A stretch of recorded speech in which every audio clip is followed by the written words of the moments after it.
Hello everybody, welcome to the Heartbreak Dog. Today we're doing a 6-month review update over my 2010 Toyota Highlander.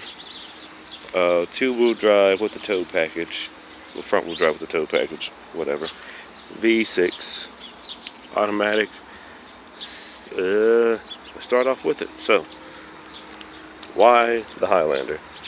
Why the Highlander? So, this is coming from owning a Camry and a '01 Tundra that y'all seen on the channel. And honestly, I got tired of the Camry burning oil. I got tired of putting more money than I had to into the Tundra. It was a fun thing though. That's a whole, I know I can't really compare this thing to a truck. I get that. But this can tow about 5,000 pounds, which is good enough for me. Just not to tow another car. If I do plan to get another one anyway. But why a Highlander? Simply because it is, oopsie, I locked it. Because it is convenient. It's good for what it needs to be. Wow. Is it quick? Sorta, kinda. Not quick as in like not quick as in like P71 quick, but quick as in like, oh, that's nice. That's nice. V6 is 270 horsepower with about 250, 280 pound worth of torque. I'm not sure on the features on the specs about that part. I just know it's gonna tow about 5,000 pounds, so good enough for me. Goody goody. You don't get a Highlander for stuff like that. You get it for basically an all-round person, or an all-round task thing. And that's kind of what I am. I do a bit of everything. I've had a few barrels back here, where one sat right there. Have one over here. If I fold the seats down, I can fit about 2 or 3 more in here. I have people that will actually ask for them, and they make stuff out of it. Do I sell them to them? No, I'm not making any money off that. And for convenience sake, because long nifty little cubby holes right here. I mean, granted, this is the all the space you get if you do. So where that stops out right there, that is all the space you do get if you do try to put the third row up. Hold that thoughts. Dang it, ants! It's being annoying.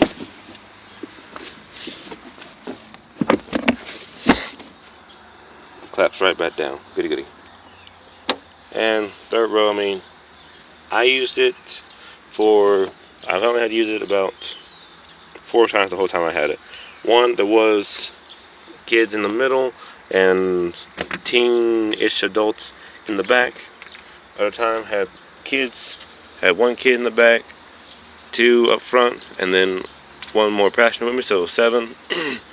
This can hold about, if I change out the middle seat, it can hold about 2, 4, 6 or 7, give or take. Why a Highlander though? Why this generation Highlander? Why this one? Now, there's a 3rd gen all the way over there. I know this camera doesn't do the proper justice to it. And we're out of it. So, that one over there is more of a city thing. This one still has the off-road. Ooh, the heck! The rotor's this rotor's warped. Okay, this thing still has more of a off-roady feel to it, which I like. Plus, dual piston calipers up front. Oh my gosh! You have any words of input, Mr. Grasshopper? No. Okay. But why a Highlander though? Why not the Land Cruiser, a Ford Escape, a Chevy Equinox? I like simplicity. This works, and I'm kind of falling to the Toyota mindset of as long as it works and can get me there, I will go with it reliably. Snot rocket, snot rocket. And really, this thing just has the off-roadiness the off-road look I was kind of going for. I'd already planned to put a brush guard right here, and one last light bar. Oh yeah, a little light bar after I get the fog lights in, because it's in this format it's already in. It's easy to customize. It's easy to add options to it. I've already changed out the regular halogens to LEDs. And honestly, I feel like the halogens, they've reached out further than the LEDs do. I'll go in depth with that review another day. Also, since it is car based or based on a Camry, it felt kind of familiar. So the parts are relatively interchangeable between this, the Sienna, the Camry, and the Venza. Try my time. But I still hear some people asking, no, okay, we get it. You want the Camry because, you want the Highlander because it can do enough stuff and not enough. Why did you go two-wheel drive? Why not get the all-wheel drive package? I get a full-size tire. That's one good reason right there. I'm pretty sure some of the all-wheel drive versions do come with a full-size tire, but everything too, just simplicity. This all works. See how everything is laid out? I can see the catalytic converter from back here, and it works this way all the way back here to the muffler. It's a big muffler. Then to the final exhaust, which you gotta admit, with that piece right there, it looks pretty cool.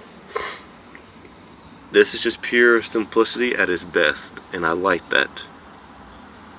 Personally, at this point, I do kind of want to lower it. Oh look, there's some airflow things. I didn't notice that. But at this point, I do kind of want to lower it just to give it that. It can be off-roady, but I chose to do it. I chose to keep it street like the WRX people.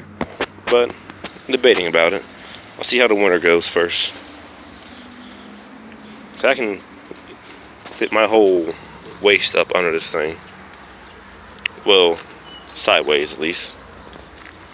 And again, this simplicity, they're relatively cheap, and maintenance is relatively easy. The only real upgrade I've done so far is the K&N filter. I bumped over to morning. Bumped over to low-hanging fruits.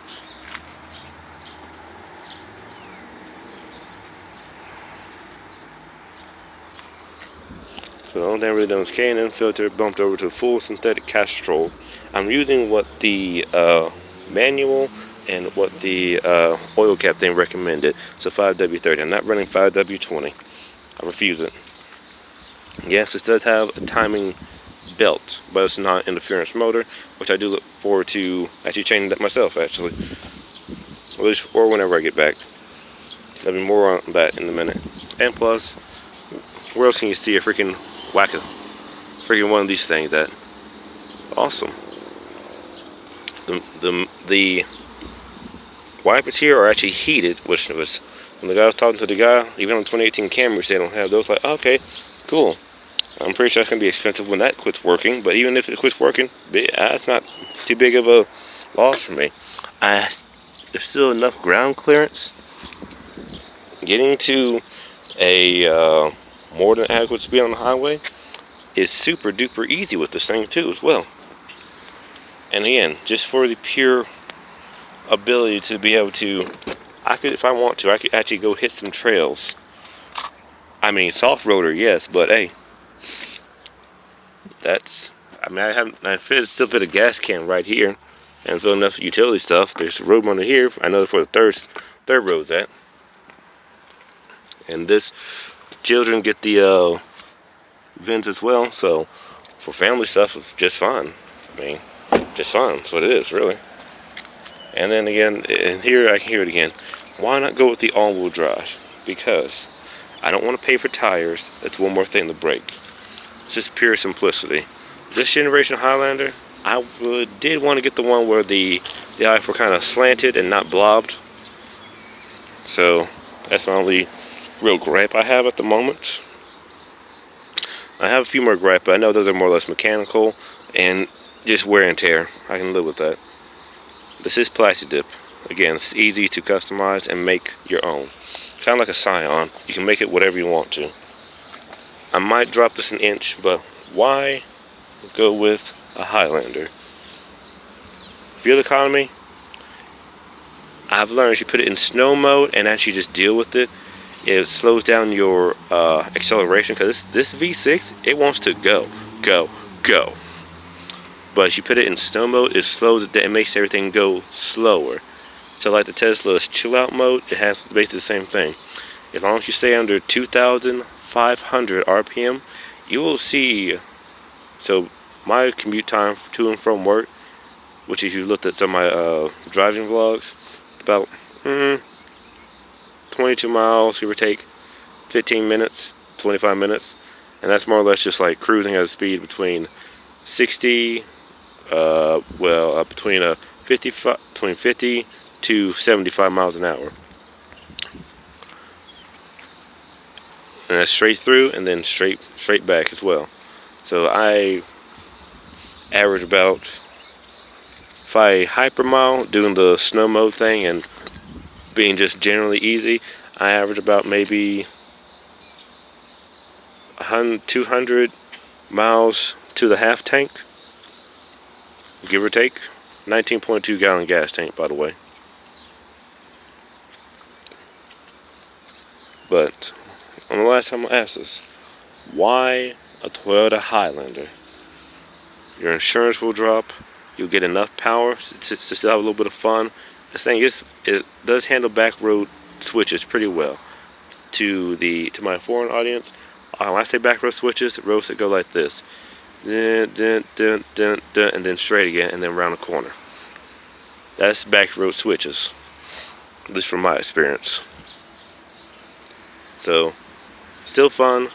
Your insurance will drop. Relatively okay on gas. You need stuff to actually do with your family or what have you. It's there. You need to actually haul stuff around. You can do it. If you get this set up with the tow package, you can also do it with the trailer as well. If you want to customize it, this is a Scion basically. You have a blank canvas. Make it whatever you want. I'm actually considering adding a roof rack light bar as well, just because. Why not? And lastly, convenience. I left out. This was a one-owner vehicle. One owner at 110,000 miles, and for the price, yes, going on 10-year-old car, but guess what? It's holding up pretty well. I'm actually okay with it. All thing I would do probably is maybe if the motor does actually completely blow out, I'm probably going to go get one of the 2017s and go take the motor out of that and drop it in the same, because I like how this handles. The steering electronically under 10 miles an hour, it does get really, really soft. I'm talking like 1980s one finger turning soft. And as soon as you go past that speed threshold, boom, you back on firm. You can hear it too. You can hear the electronic pump working it as well. So it's easy to drive as well. That's what I like. It's easy to drive. There's blank canvas, and had a lot of nice amenities. But that's my take on my 2010 Toyota Highlander. Would I buy another one? Maybe. Just for curiosity's sake, I might try the all-wheel drive and try to do some real muckery. Because why not? That's what I like to do. But I thank y'all for tuning in to the Heartbreak Dog. This has been your host, Craig, and hope y'all have a nice day, and we'll catch y'all later. Leave your questions, comments, concerns in the description. If you like this video, leave a thumbs up. If you want to see more videos like this, hit that bell notification and subscribe, and I'll catch y'all later. Goodbye.